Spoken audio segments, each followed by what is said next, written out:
বিকেল 3:30। গ্রীষ্ম দুপুরের বিশ্রাম কাম স্বাস্থ্য কাম সৌন্দর্য ঘুম সেরে উঠে টিভির ঢাকনাটার উপর ট্যাটিংয়ের ফুলগুলো বসাচ্ছিলেন মিসেস গুপ্ত।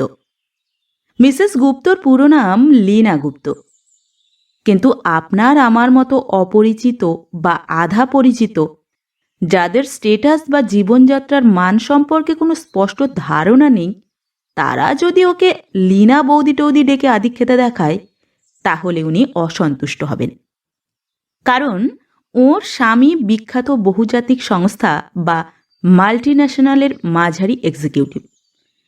এই অভিজাত অঞ্চলে বহুদিন আগে জলের দরে কেনা 3.5 কাঠা জমিতে উনি মাত্র সেদিন সুদৃশ্য দোতলা বাড়িখানা তুললেন। দোতলায় নিজেরা থাকেন, একতলায় চলতি ফ্যাশন মতো অবাঙালি ভাড়াটে। ওর ছেলে মেয়ে সকালে রোয়িং, বিকেলে সাঁতার, বা সকালে সাঁতার বিকেলে রোয়িং, এবং শনি রবিবারে নাচ গান ছবি আঁকা ইত্যাদি যা যা শিক্ষণীয় সব শেখে। পড়াশোনার ব্যাপারেও কলকাতার সবচেয়ে ফ্যাশন দুরস্ত স্কুলে প্রথম 10 জনের মধ্যে যাতে থাকতে পারে, তার জন্য 350-400 দক্ষিণার টিউটর তো বটেই। মিসেস লীনা গুপ্তরও কম ব্যক্তিগত প্রচেষ্টা নেই। তাঁদের সকালবেলাকার লেবু রস, ব্রেকফাস্টে স্ক্র্যাম্বলড এন অন টোস্ট, দুধ, কর্নফ্লেক্স, 2 স্কুলে 2 আলাদা টিফিন ক্যারিয়ারে মাপা প্রোটিন, কার্বোহাইড্রেট, ভিটামিন সমৃদ্ধ কিছু রাফেজ সহ ড্রাই লাঞ্চ তিনি যথাযথ জুগিয়ে যান। বেশ ভিটামিন মিনারেল সচেতন জননী তিনি। তাছাড়া নিজের অবসর সময়কেও বৃথা যেতে দিতে আদৌ রাজি নন এই কর্মী মহিলা। ছেলে মেয়েদের স্কুলে পাঠিয়ে প্রত্যহ মিসেস গুপ্তর কাজ হল সিঙ্গার নামের নিকটবর্তী বুটিক কাম বিউটি সেলুনে হাজিরা দেওয়া। সন্তান সন্ততি উঁচু ক্লাসে উঠে গেলে এবং স্বামীরা কেরিয়ার পর্বতে চড়তে চড়তে উপত্যকা সদৃশ একটা উচ্চমার্গীয় স্থিতাবস্থায় পৌঁছলে কিছু কিছু মহিলার জীবনে একটা উপভোগ্য অবসরকাল আসে। এইরকম কয়েকজন অবসরপ্রাপ্তা আলোকপ্রাপ্তা জননী জায়া মিলে সিঙ্গার ব্যাপারটা দাঁড় করিয়েছেন। কলকাতার নাগরিকরা আজকাল খুব সৌন্দর্য সচেতন হয়ে উঠেছে, তারই সুযোগে এই সিঙ্গার। কত রকমের মহিলা যে সময়ের সঙ্গে তাল মেলাবার জন্য এখানে ভুরু না থাকলেও ভুরু তুলতে, চুল না থাকলেও চুল ছাঁটতে, আবার লম্বা চুল কেটে ফেলে নকল চুলে খোঁপা বাঁধতে, কেমিক্যালের সাহায্যে গাত্রবর্ণ ধোলাই করতে, সোজা চুল কোঁকড়াতে আর কোঁকড়া চুল সোজা করতে ক্লান্তিহীনভাবে যাতায়াত করে থাকেন, তা একটা পুরো দিন খরচ করে বসে দেখার জিনিস। বিউটি সেলুনের পাশেই বুটিক। তাঁতের শাড়ির উপর এমব্রয়ডারির ফুল তোলা ডুপ্লিকেটহীন শাড়ি, বনেদি ঘরানা সেরামিক্স, র শিল্পের বাতি শেড, দেয়ালে টাঙাবা তিব্বতী স্ক্রোল, কস্টিউম জুয়েলারি ইত্যাদি ইত্যাদি। এই কাউন্টারে গিয়ে দাঁড়ালে মিসেস গুপ্তর হাসি দেখতে পাবেন এবং ভদ্রতা, সহজাত সেলিং স্ট্র্যাটেজির অন্তর্গত তৌল করা হাসি এবং ভদ্রতা উদ্দেশ্য সাধনের জন্য ব্যবহার্য।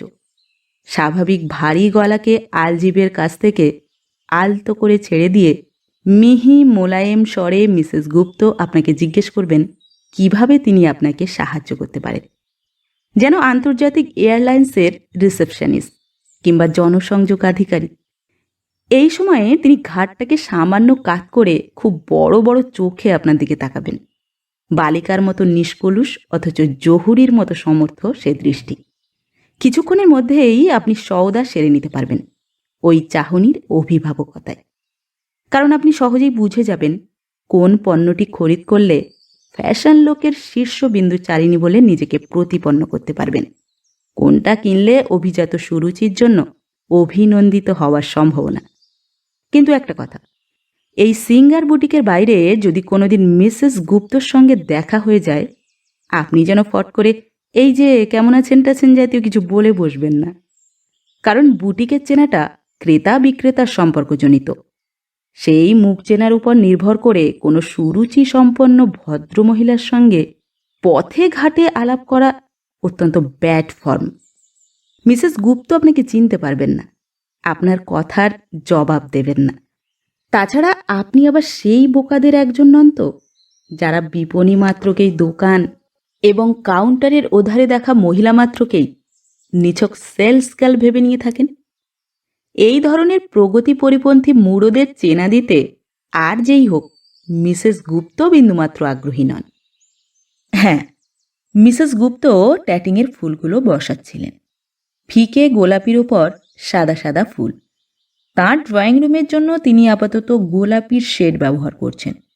পর্দা গোলাপি, টেবিল ঢাকা গোলাপি, কুশন কভার, বাতির শেড সব গোলাপির রকম ফের। ভারী তোষামুদে রং। অতিথির চোখে গৃহকর্ত্রীকে, গৃহকর্ত্রীর চোখে অতিথিকে রমণীয় করে। এমন সময় বাড়ির বেলটা তারস্বরে বেজে উঠল। বেল শুনে মিসেস গুপ্ত তার সহজাত ভারী গলায়, কেননা অসময়ে ঘণ্টি শুনে তার মেজাজ খারাপ হয়েছে, ছেলেকে বললেন, দেখো তো বাবুয়া, কে? ছেলে তখন একটি ভয়ঙ্কর মেরু প্রদেশীয় হাঙরের বীভৎস কার্যকলাপের বিবরণে আকণ্ঠমগ্ন। সাড়া দিল না। সুতরাং মেয়ে। মা বললেন, সুস্তা, আগে ম্যাজিক আই দিয়ে দেখবে। চেনা জানা হলেও আমাকে না বলে খুলবে না। তেমন কেউ চেনাশোনা হলে মিসেস গুপ্তকে আপ্যায়ন করতেই হবে। তার আগে হাউস কোট পাল্টানো, চুল বাঁধা, প্রসাধন ইত্যাদির প্রস্তুতি আছে। ম্যাজিক আইয়ে সুস্তার চোখ পৌঁছয় না। সে একটা ছোট মোড়া টেনে নিয়ে তবে ম্যাজিক আইয়ের নাগাল পেল। তারপরেই ছুটতে ছুটতে শোবার ঘরে এসে সোৎসাহে ঘোষণা করল, বড় পিসি এসেছে। মিসেস গুপ্তর কপালের চামড়া সর পড়া দুধের মতো কুঁচকে গেল। তিনি চোখ সরু করে বললেন, কে বললি? বড় পিসি? একা? না, রাজা দাদা, সোনা দিদি আছে। আর? আর কেউ না। তবু ভালো। ততক্ষণে বেলটা আবার বেজেছে। এরা জানে না বাড়িতে কেউ থাকলে একবার বাজালেই শুনতে পাওয়া যায়, না থাকলে হাজারবার বাজালেও দরজা খুলবে না। যাও, খুলে দিয়ে এসো। অনুমতি দিয়ে আবার সূচিকর্মে মনোযোগ দিলেন মিসেস গুপ্ত। একটা বড় আকারের মিষ্টির বাক্স আর প্লাস্টিকের ঝুড়ি সমেত ঘরে ঢুকলো সুস্তাদের বড় পিসি। মুখে একগাল হাসি। কি গো বৌদি, আছো কেমন? প্লাস্টিকের ঝুড়িটার দিকে আর চোখে তাকালেন মিসেস গুপ্ত। খেয়েছে, থাকবে নাকি? কুশল প্রশ্নের জবাব দিলেন না। শয্যার দিকে তাকিয়ে গলা উঁচু করে বললেন, বকুল এসেছে। ঘুমের মধ্যে মিস্টার গুপ্ত বা বিমানবাবুর মুখটা ঈষৎ হাঁ হয়েছিল এবং হাঁ মুখ দিয়ে ফড়িং ওড়ার মতো একটা ফড়ফড়ে শব্দ বার হচ্ছিল, যা এ পল্লী নিবাসী বুটিক পরিচালিকার স্ত্রীর স্বামী মাল্টিন্যাশনাল এক্সিকিউটিভের মুখ দিয়ে আদৌ বার হওয়া উচিত নয়। কিন্তু মধ্যবয়সী দিবানিদ্রা কেরানি অফিসারে তফাত করে না। আকস্মিক আহ্বানে তিনি ঘোঁত মতো বেয়াড়া এবং পুনরপি তার পদমর্যাদার অযোগ্য একটা শব্দ করলেন। তারপর লাল লাল চোখে উঠে বসলেন। বকুল বলল, আহা, বড্ড ঘুমোচ্ছিলি রে দাদা। সারা হপ্তার খাটুনি, না ডাকলেই পারতে বৌদি। আমরা তো আর পালিয়ে যাচ্ছি না। বৌদি শঙ্কিত হলেন। পালিয়ে যাচ্ছি না, প্লাস প্লাস্টিকের ঝুড়ি, আজ এখানেই অবস্থান নাকি? এই সময়ে ননদ হাত বাড়িয়ে বাক্সটা দিল। সাতগেছের মাখা সন্দেশ, খুব সরেস, খেয়ে দেখো। উনি সাতগেছে বদলি হবার পর তো আর আসা হয়নি। গত পুজোতেও তোমরা ছিলে না, বোধহয় 1 বছর পর এলুম, নয়? মিসেস গুপ্ত একটা শুষ্ক হাসি হাসলেন। 1 বছর পুরো পার হয়ে গেছে বুঝি? তার তো মনে হচ্ছে বকুল এই কালই এসেছিল, মাঝে মাঝেই এসেছে, রোজই আসে। এই ননদের স্বামী পোস্টমাস্টার, যত অজ পাড়াগাঁয়ে ঘুরে ঘুরে কাজ। ছেলেমেয়েরা গ্রামের স্কুলেই পড়ে। বকুলের পরনে হালকা নীল রঙের তাঁতের শাড়ি। মেয়ে বড় হয়েছে, সুতরাং বয়স বেশি না হলেও ও খুব হালকা রং ছাড়া পরে না। খুব সম্ভব শিগগিরই সাদা ধরে ফেলবে। ব্লাউজ গলা থেকে কোমর অবধি, এক চিলতে পেট দেখবার উপায় নেই। মাথায় অনেক চুল, হাত খোঁপা করা, বড় বড় চোখ। দেখতে খারাপ নয়, বরং ভালোই, কিন্তু ওই পর্যন্তই। মেয়ে বড়, দেখা যাচ্ছে 16 পার হতে না হতেই শাড়ি ধরে ফেলেছে। ডকমুগে ছাপা শাড়ি, হাতে একগাছা করে সোনার চুড়ি। ছেলে হাফ প্যান্ট এবং ডোরাকাটা হাফ শার্ট, গ্রাম্য দর্জির হাতের কাজ। তিনজনেরই মুখময় গ্রামীণ জীবনযাত্রাজনিত নিবিড় মৃত্তিকাময়তা। মিসেস গুপ্ত দেখলেন সুস্তা তার পিস্তুত দিদির হাত ধরে স্বাভিমানে টানাটানি করছে। একটা মানভঞ্জনের পালা চলেছে সেখানে। সোনা অর্থাৎ ননদের মেয়ে মিটিমিটি হাসতে হাসতে বলছে, আমি তো তবু আসি, তুই তো একেবারেই যাস না, থাকবো কেন? আমাদের এ বাড়িটার পেছনে একটা লিচু পেয়ারার বাগান আছে, ঝাঁকে ঝাঁকে টিয়া আসে জানিস। শঙ্কা ঘনীভূত হলো। মূর্খ মেয়েটা দিদির কাছে আজকের দিনটা থেকে যাওয়ার বায়না ধরেছে। সুস্তা তখনও বলছে, থাকো না সোনা দিদি, অনগট বলছি, আমি গ্রীষ্মের ছুটিতে গিয়ে থাকব। অস্বাস্থ্যকর ঘনিষ্ঠতা। মিসেস গুপ্ত চটপট সিদ্ধান্তে পৌঁছে গেলেন। গম্ভীর গলায় বললেন, সুস্তা, রেডি হও, নাচের স্কুল আছে না? আজ যাব না, আজ সোনা দিদিরা এসেছে, সুস্তা আদুরে গলায় বলল। সুস্তার বয়সে নতুন বড় হওয়া তুতো দিদিদের আকর্ষণ কাটিয়ে ওঠা দুষ্কর। বাজে বকো না। বকুল ভাইজির হয়ে ওকালতি করতে যাচ্ছিল। খুব সময় মতো মনে পড়ে গেল এ ধরনের সালিশি দাদা বৌদিদি ছেলে মেয়ে মানুষ করার ব্যাপারে তৃতীয় ব্যক্তির অবাঞ্ছিত নাসিকাক্ষেপ জ্ঞান করেন। সোনা খুব অবাক হয়ে মামিমার থমথমে মুখের দিকে তাকিয়েছিল। অনেকদিন আগে যখন ওরা রানাঘাটে ছিল, বাবা মস্ত কোয়ার্টার্স পেয়েছিলেন। তখন সেই একবারই মাত্র মামারা গিয়েছিলেন। 3 দিন আটকে রেখেছিল মামাদের, স্কুলে যায়নি। পুকুরে জাল ফেলিয়ে মাছ ধরানো হয়েছিল। সে কি হই হই মজা। দাদা দিদি এলে আবার কেউ স্কুলে যেতে পারে নাকি, তাও আবার নাচের স্কুল? কিন্তু সুস্তা তার মায়ের মুড বিলক্ষণ চেনে, যদিও কার্যকারণ এখনো ভালো বুঝে উঠতে পারে না। সে শুকনো মুখে পোশাকি জামা কাপড় নিয়ে বাথরুমে ঢুকে গেল। বকুল দেখল বাবুয়া অর্থাৎ তার ভাইপো এখনো নিবিষ্ট চিত্তে পড়ে যাচ্ছে। রাজা অনেকক্ষণ তার আশেপাশে ঘুরঘুর করে মনোযোগ আকর্ষণ করার ব্যর্থ চেষ্টা করে এখন খুব আত্মবিশ্বাসহীনভাবে বসে আছে। বাবুয়া দাদা, যে নাকি জিন্স এবং আটো হাতা ভেস্ট ছাড়া পরে না, গাভাস্কার মোহাম্মদ আলী বিষয়ে বড়দের মতো মতামত দিয়ে থাকে, গাভাস্কারকে যে গাওস্কার বলে, সে হিরো নয়তো কি? তার সেই স্বপ্নলোকের রাজপুত্র দাদা আজ তাকে পাত্তাই দিল না। বালকটি তাই ম্রিয়মান। বিমানবাবু বললেন, ও তোমরা এখন সাতগাছিয়ায় আছো? বসো, দাঁড়িয়ে রইলে কেন? বকুল এখন নিশ্চিন্তভাবে ঘাবড়ে গেছে। সে কোথায় বসবে বুঝতে না পেরে পিছু হরতে হরতে ড্রয়িং রুমে এসে পৌঁছল এবং একটা মোড়াতে ধাক্কা খেয়ে টাল সামলাতে না পেরে পড়ল একটা ছোটোখাটো সুদৃশ্য বুক কেসের উপর, যার মাথায় ছিল একটা চ্যাপ্টা আকৃতির পুষ্প সংরক্ষণী। জিনিসটা খুব সময় ধরে ফেলেছিল সোনা, নয়তো অপ্রস্তুতের একশেষ হতে হতো। মিসেস গুপ্ত বললেন, দাও, ওটা আমার হাতে দাও। তিনি ওটা এবং আরও ডজনখানেক নানান সাইজের পুতুল টুতুল যেগুলো ইতিউতি সাজানো ছিল সেগুলো তুলে নিয়ে শোবার ঘরে রেখে এলেন। বকুলদের উপস্থিতিতে এই সমস্ত শিল্পসম্মত সাজসজ্জা স্পষ্টই নিরাপদ নয়। বকুল খুব অপদস্থ মুখে বসে থাকল। বৌদি উদার গলায় বললেন, শরদিন্দুবাবু ভালো আছেন তো? বকুল খুব উৎসাহের সঙ্গে জানালো, শরীরটা খুব ভালো নেই, প্রেশারটা বেড়েছে।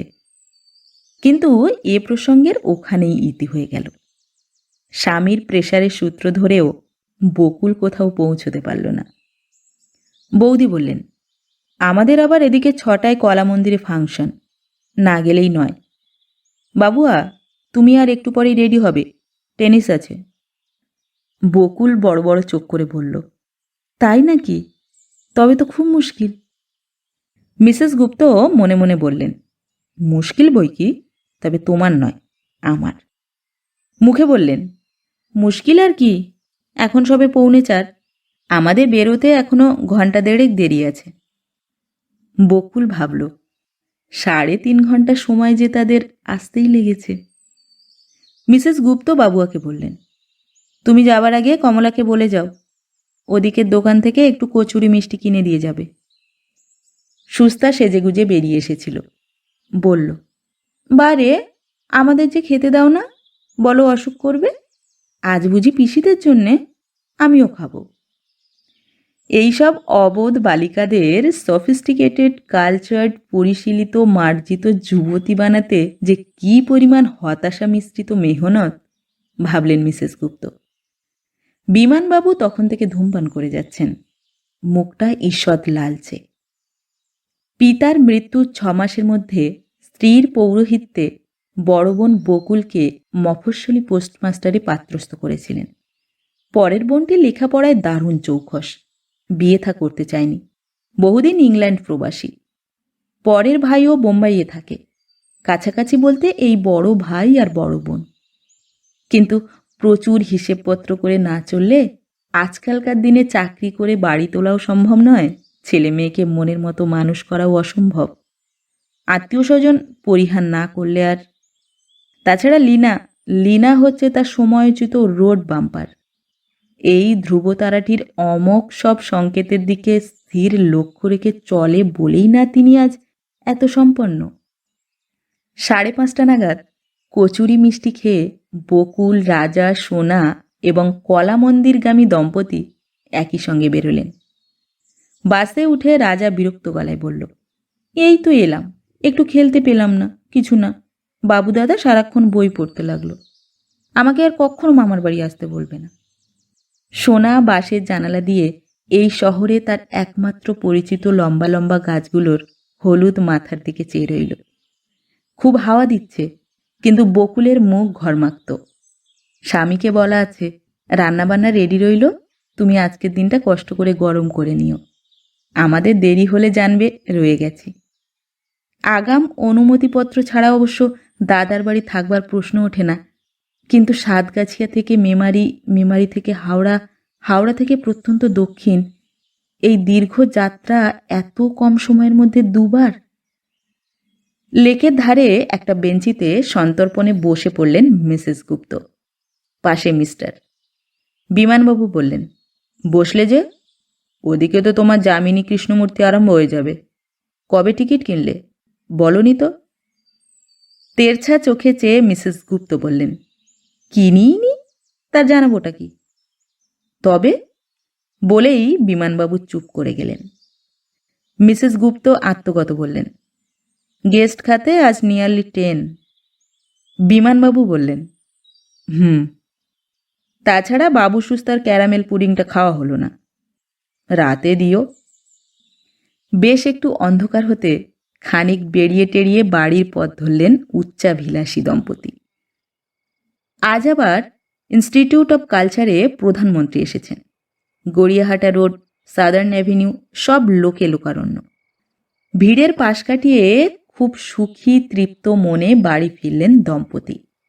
জটিল অঙ্ক নিজস্ব বুদ্ধিতে সমাধান হওয়ায় প্রফুল্ল প্রসন্ন মন। রবিবারের সন্ধেটা বকুলের দৌলতে খোলা হাওয়ায় কাটল। ছেলে মেয়ে অনেকক্ষণ এসে গেছে, সুস্তা ঘুমে ঢুলছে, বাবুরও বড় বড় হাই উঠছে। ওদের তাড়াতাড়ি খাইয়ে দিয়ে মিসেস গুপ্ত কমলাকে বললেন নিজেদের জন্য টেবিল লাগাতে। রাত 9টা, ঠিক ডিনার টাইম। বেল বেজে উঠল। এত রাতে? অসময়ে গেস্ট আসার কি আজ হিড়িক পড়েছে? সারা মুখে বিরক্তির হিজিবিজি নিয়ে মিসেস গুপ্ত নিজেই দরজার ফুটোয় চোখ লাগালেন। পরক্ষণেই তার চেহারা চলন বাচনে একটা বৈপ্লবিক পরিবর্তন দেখা দিল। তড়িৎ গতিতে দরজা খুলে দিয়ে হল্লা করে উঠলেন তিনি। গিটকিরি দিয়ে গমকে গমকে হাসি। আরে আরে, হোয়াট আ প্লেজেন্ট সারপ্রাইজ! আসবার সময় হলো তাহলে? বিমান, শুনছ? বাবু, সুস্তা, দেখে যাও কে এসেছে। বাইরে একটি সাহেবী চেহারার প্রৌঢ় ভদ্রলোক দাঁড়িয়ে, সঙ্গে খাটো রূপালি চুল, শাড়ি পরা বিদেশিনী মহিলা, পাশে হিন্দুস্থানি আয়ার হাত ধরে একটি ফুটফুটে বালিকা। এরা মিসেস গুপ্তর মাস্তুতো দাদা, জার্মান বৌদিদি এবং তাদের প্রৌঢ় বয়সের একমাত্র সন্তান শ্রীরাধা। দাদা আইএফএস, ফরেন সার্ভিসে, যার কারণেই উঁচু পোস্টে আছেন। বিদেশেই থাকেন, দেশে কখনো সখনো ফিরলেও আসবার সময় সুযোগ করে উঠতে পারেন না। সবাই ভেতরে ঢুকে এলেন। ড্রয়িং রুমের গোলাপি বাতির সম্মোহন জ্বলে উঠল। লীনা গুপ্ত বললেন, মোটে কিন্তু 9টা, এক্ষুনি যাই যাই করলে চলবে না। একবার যখন পেয়েছি ডিনার খাইয়ে তবে ছাড়ব। গতবার সুস্তার বার্থডে পার্টিতে তো আসবো বলে এলে না। শেষের দিকে মিসেস গুপ্তর ঠোঁট সামান্য ফুলল।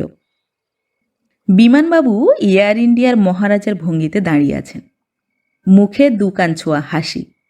বাবু সুস্তার চোখ থেকে ঘুম পালিয়েছে। কিন্তু মিস্টার শুভরূপ মজুমদার বা তাঁর প্লাটিনাম ব্লন্ড স্ত্রী হিলডা মোটে বসছেনই না। এদের সাড়ম্বর অভ্যর্থনারও কোনো জবাব নেই। কিরকম একটা আড়ষ্ট নীরবতা। হিন্দুস্থানি আয়াটির মুখ একবার লাল একবার নীল হচ্ছে লক্ষ্য করে অবশেষে মিস্টার মজুমদার একটু মরিয়া এবং রূঢ়ভাবেই বলে উঠলেন, উই আর ইন আ হারি লীনা। ইনফ্যাক্ট ভীষণ জ্যামে পড়ে গেছি, গাড়ি একদম মুভ করছে না। এদিকে প্রবলেম হয়েছে।